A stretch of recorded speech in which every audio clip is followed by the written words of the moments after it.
the most dangerous lie you've ever told yourself is that your childhood was fine just because nobody hit you. Emotional starvation doesn't leave bruises. It leaves a man who has no idea how to let himself be loved. You skipped a meal and barely noticed. You were tired hours ago, but you pushed through because stopping felt like weakness. You needed something, a word, a hand on your shoulder, and you said nothing, because asking felt like too much. You hid the ache, smiled, kept moving. You called it being low maintenance, strong. Most people would, but nobody is born ignoring their own hunger. That quiet talent for needing nothing came from somewhere, and the disturbing effect of child neglect, it starts long before you can remember being seen. If a part of you just went quiet reading that, stay close, and go ahead and subscribe. What we're about to name is the thing you've felt your whole life but never quite had the words for. Because neglect rarely looks like cruelty. It looks like a house where you were fed and clothed and driven to school and somehow still completely alone. The disturbing effect of child neglect. Let's start with something strange. Neglect doesn't leave bruises. There's no single moment to point to, no villain, no scene you can replay and say, there, that's where it happened. That's exactly what makes child neglect so hard to name. It's not what was done to you, it's what was missing. The hug that didn't come, the question nobody asked, the feeling you carried alone because no one noticed you were carrying anything. And the absence leaves a mark deeper than any presence ever could. Here's what most people get wrong. They think neglect means you were unloved, that your parents were monsters. Usually, they weren't. Usually, they were tired, overwhelmed, repeating what was done to them. Your needs weren't ignored because they didn't matter. They were ignored because no one in that house had the room to see them. That's the quiet engine of emotional neglect, not malice, but absence. And a child can't tell the difference. To a kid, unmet needs feel like one thing only. I must not be worth meeting. To understand it, we have to go back. Picture a small child, maybe 4 years old, standing in a doorway. Something happened, a scraped knee, a bad dream, a feeling too big for words, and they came looking for someone. And the adult was there, physically there, but somewhere else entirely. Tired eyes, a flat "you're fine," a turn back to the screen. The child stood there a moment longer, then quietly walked away. Nothing dramatic. Just a tiny door closing, and something in them learned. What did they learn? Something brutal and efficient. They learned that needing didn't work, that reaching out led nowhere, so reaching out wasn't worth the risk. This is where emotional suppression begins, not as a choice, but as math. A child runs the numbers.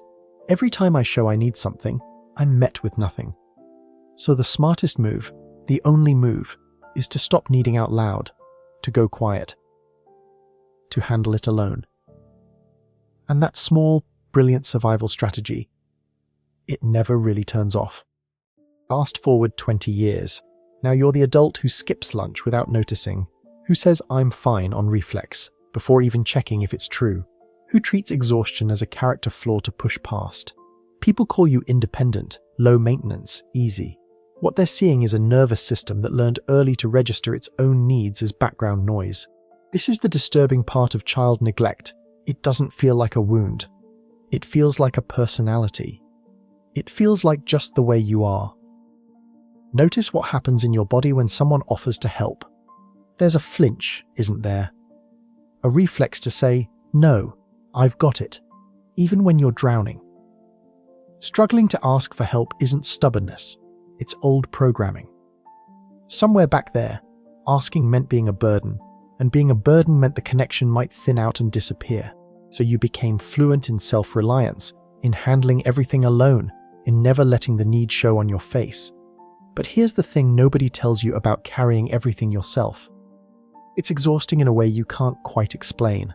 There's a tiredness that sleep doesn't fix, the low hum of always being the one who holds it together. Researchers have a name for the deep version of this. In the late 1990s, Dr. Vincent Felitti and Dr. Robert Ander ran the ACE study with the CDC and Kaiser Permanente, tracking thousands of adults. What they found was striking. Early emotional neglect didn't just hurt feelings. It reshaped long-term health, the body, the stress response itself. The wound went physical. Sit with that for a second. The body keeps the score, as Bessel van der Kolk put it. That clenched stomach when a text goes unanswered. That bracing before a hard conversation. That bone-deep fatigue. None of it is in your head. It's in your tissue, your breath, your wiring. A childhood spent scanning for whether you mattered taught your nervous system that the world is something to monitor, not rest in. They call this hypervigilance. And it's why you can be in a safe room and still feel on guard. And here's where it gets quietly cruel. Because the same child who learned to need nothing also learned to feel nothing, or close to it. When you spend years pushing emotions down so they don't inconvenience anyone, you don't get to choose which ones go numb. The sadness fades, sure. But so does the joy, the wanting, the aliveness. Feeling numb isn't peace. It's the bill that comes due for a lifetime of emotional suppression, and many people don't even realize they've been living behind glass. There was a person who came to understand this slowly, a man in his 30s, successful by every visible measure, who couldn't figure out why he felt so hollow. He'd built a life nobody could fault, and felt like a stranger inside it. In therapy, one question undid him. When you were small, who did you go to when you were scared? He sat there a long time. Then, very quietly, I don't think I went to anyone. I just handled it. That was the moment something cracked open. What cracked open was a lie he'd believed his whole life, that handling it alone was strength. It wasn't. It was a 4-year-old in a doorway, making the only choice available to him, and then never being told he could make a different one. That's the thing about child neglect. The adaptation outlives the danger. He wasn't broken. He was loyal to a strategy that had quietly stopped serving him decades ago, and recognizing that is the first time most people exhale. Let's name something you might recognize. The way you apologize for things that aren't your fault. The sorry that slips out when someone bumps into you. The overthanking, the over-explaining, the constant low-grade sense that you're somehow too much just by existing. This is the fawn response. And it's not weakness, it's strategy. A child who couldn't get safety through honesty learned to get it through pleasing. If I'm helpful enough, agreeable enough, small enough, maybe I'll be worth keeping. People-pleasing was never about being nice. It was about survival. Go back again to that same house. A child reads the room the way other kids read picture books, fluently, constantly, without trying. They learn which mood means it's safe to speak and which means disappear. They learn to manage the emotions of the very adults who were supposed to manage theirs. We call that parentification, and it's one of neglect's quietest thefts. It takes the childhood and hands back a tiny, anxious manager. The kid who's so mature for their age usually paid a price for it. And that price shows up everywhere later. In relationships, where you sense a shift in someone's tone before they even know they feel it. Where you brace for abandonment that isn't coming, because some part of you is still waiting for the door to close. Fear of abandonment, the kind that makes you cling or makes you flee first, rarely starts in adulthood. It starts in a high chair, in a crib, in a doorway. In every moment, a small person reached and found no one reaching back. The body remembers what the mind forgot. This is where attachment comes in, and it's worth slowing down for. Back in the 1950s and 60s, a British psychiatrist named John Bowlby noticed something the world had overlooked. That a child's bond with their caregiver isn't sentimental fluff. It's a survival system, as real as hunger. When that bond is steady, a child builds what's called secure attachment, a quiet inner sense that the world is safe and they are wanted. But when the caregiver is distant, unpredictable, or just absent, something else forms instead. Often, it's avoidant attachment. The child learns that depending on others leads to disappointment, so they stop depending. They become impressively, painfully self-sufficient. They get good at not needing, at handling, at coping, at being okay alone. And it works in the way armor works. It protects you and slowly isolates you at the same time. As an adult, you might call it loving your independence. But underneath the independence is a much older sentence written by attachment trauma. People leave, so don't get attached. And that sentence runs the show in the dark. You can see it in the small moments. The relationship that feels too good, so you find a reason to pull back. The friend who gets close, so you mysteriously get busy. Difficulty trusting others isn't coldness. It's a guard posted by a child who learned that closeness and disappointment came bundled together. You're not sabotaging love. You're protecting a kid who got hurt the last time they trusted someone to stay. The tragedy is that the guard can't tell the difference between then and now. It treats every safe person like a threat. And so chronic loneliness sets in, the strangest kind, the kind you can feel in a full room. You can be surrounded by people who'd love you if you let them, and still feel fundamentally unseen. Because being unseen as a child doesn't just hurt then, it teaches you to expect it forever. You learn to hide the parts that need, the parts that hurt, the parts that want. And then you act, because nobody knows them. You built the wall yourself, brick by brick, for good reasons. And now you live behind it. Here's something you can actually do with this. Next time you catch yourself saying "I'm fine" on autopilot, pause, just for 3 seconds, and ask quietly, is that true, or is that old? Don't force an answer. Just create the gap. That tiny space between the reflex and the truth is where self-awareness lives. You spent years answering for a child who was never allowed to say no, actually, I'm not okay. You can start gently to give that child a different script. It begins with noticing the lie. Because the reflexes run deep, and they run automatic. The chronic dismissal you grew up inside. The "you're overreacting." The "it's not a big deal." The needs waved away, didn't stay out there. It moved in. It became the voice in your own head that dismisses your own feelings before anyone else gets the chance. You learned helplessness too. Why bother asking? Why bother wanting? When the answer was always no. But that voice isn't truth. It's an echo. And echoes can be answered. So how do you answer an echo?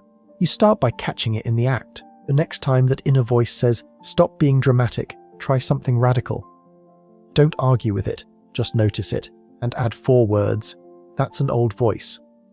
You're not silencing it, you're labeling it. Naming the dismissal as inherited, not true, loosens its grip. This is the beginning of reparenting yourself. Becoming the adult who finally takes your feelings seriously. The one who shows up in the doorway the way no one did back then. And it has to be you, which feels unfair at first. You didn't cause the wound. Why should you do the work of healing it? But here's the liberating part hidden inside that unfairness. The people who couldn't see you back then may never see you now.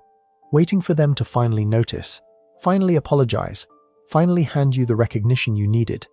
That wait can swallow a whole life. Self-compassion isn't letting them off the hook. It's taking yourself off the hook of needing them to make it right. Let me give you something concrete. Tonight, find a photo of yourself as a small child, 5, 6, somewhere in there. Look at the face. Not the adult you became, the actual kid. And write that child a few lines, as if you could send them back in time. Tell them the thing nobody told them, that their needs were never too much, that they were never a burden, that being tired and scared and hungry for love didn't make them difficult, it made them human. This is inner child healing, and it's not soft, it's the hardest thing you'll do. Because part of you will resist it. That hyper-independent, armored part will call it silly, indulgent, a waste of time. Notice that. That resistance is the wound talking. The child who learned that needing was dangerous will of course flinch at being needed, even by you. Go gently. You don't have to believe the kind words yet. You just have to write them. Feeling like a burden took years to install, it won't uninstall in an afternoon. But every time you choose tenderness over the old contempt, you're laying down new wiring, one thread at a time. And slowly, slower than you'd like, the nervous system starts to learn something new. That it's allowed to rest. That not every silence is a threat. That help, when offered, can be taken. Psychologists call the destination here earned security. The secure attachment you didn't get for free as a child, built deliberately as an adult, through safe relationships and patient practice. It's proof of the most hopeful thing in all of this, that the early wiring isn't a life sentence, The brain that adapted to absence can adapt, again, to safety. Watch how it shows up in tiny wins. You let a friend help you move, and you don't apologize the whole time. You feel a need and you say it out loud, plainly, without the disclaimer. You catch the urge to disappear from someone good, and you stay. None of this looks dramatic from the outside. Nobody throws you a parade for letting yourself be cared for. But inside, it's revolutionary. Each small act of allowing is a quiet message to that kid in the doorway. Someone finally came. And the someone is you. Now, breaking the cycle, this part matters more than you might realize, because neglect is rarely a one-generation story. It's a chain handed down by people who couldn't give what they were never given. The parent who couldn't see you usually wasn't seen either. That's not an excuse, it's a map. And the moment you turn toward your own wound with honesty instead of repeating it blindly, the chain shifts. You become the link where it changes. Whether or not you ever have children, something ancient and heavy stops moving forward through you. That's a strange kind of power, isn't it? You didn't choose the wound. You didn't choose the doorway, the flat eyes, the "you're fine." None of that was yours to decide. But this, what you do now, how you treat that child you carry, whether you pass the absence on or end it here, this is entirely yours. The disturbing effect of child neglect was never the end of the story. It was the part written for you. The next part you get to write yourself.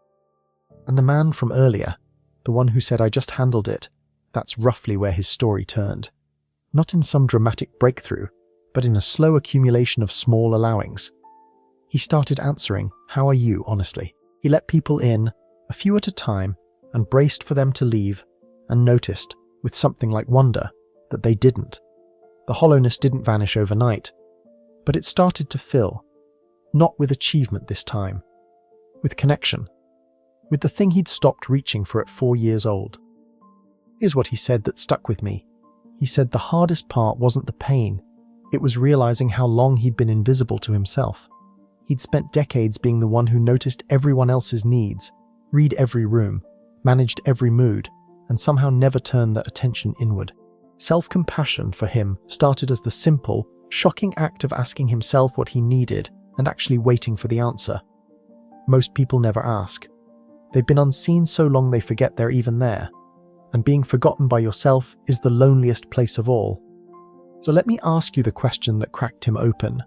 When you were small and something hurt, who did you go to? Sit with whatever comes up.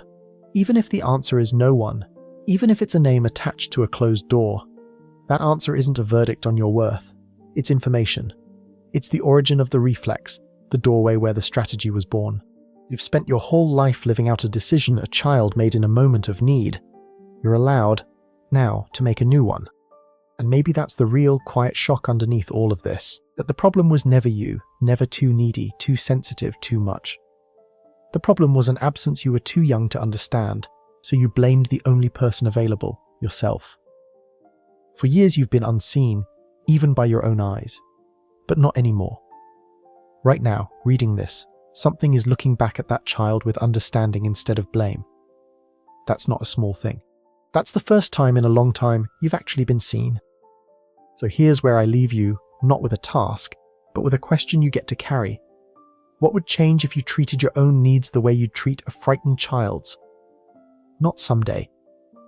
This week. The next time you're tired, what if you stopped? The next time you need help, what if you asked, clumsily, out loud, anyway? You've spent so long being the one who handles it. What might happen if you let yourself be held instead, even just a little? I want you to notice the resistance that question stirs up, because that resistance is the whole story in miniature. That flinch is the doorway. That "I don't need anything" is the 4-year-old still standing there, still being brave in the only way they knew. You don't have to fight that child. You just have to turn toward them. Ask yourself, honestly, where in my life am I still proving I'm worth keeping? Where am I still apologizing for taking up space? Those aren't flaws to fix.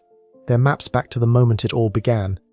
And I want to hear from you, really. In the comments, write one word that describes the child you used to be. Just one. Not who you are now. Who you were then, before you learned to hide. Quiet. Watchful. Tired. brave. Whatever it is, putting it into language is a small act of finally seeing them, and you might be surprised how many people leave a word that sounds exactly like yours. You were never the only one in that doorway. Thank you for staying to the end of this. I mean that. The fact that you sat with something this tender, that you let it land instead of looking away, tells me that child is already less alone than they were an hour ago. This work isn't loud. Nobody claps for it. But it might be the most important thing you ever quietly do. Because all this time, you thought you were the one who couldn't be seen. The truth is simpler and kinder. You were a child in a house full of people, reaching for someone to notice you were there. You weren't invisible because you didn't matter. You were invisible because no one looked. And the most extraordinary thing just happened. After all these years of going unseen, you finally turned around and saw yourself. If this gave you language for something you've carried in silence, you might want to stay a while. There's more here for the version of you that's ready to be seen, and no rush at all about getting there. But notice something before you go. You just watched yourself for the first time. And yet, even now, a part of you is wondering if you read this right. If you felt the correct thing. Still scanning, still checking, still shaping yourself around what someone else might want. That's the strange catch with seeing yourself clearly. You can know exactly why you please everyone, and still not know who's underneath all that pleasing. Strip away the apologizing, the managing, the constant adjusting, and who's actually left. There's a person in there you've never quite met. Quiet. Waiting. Unrehearsed.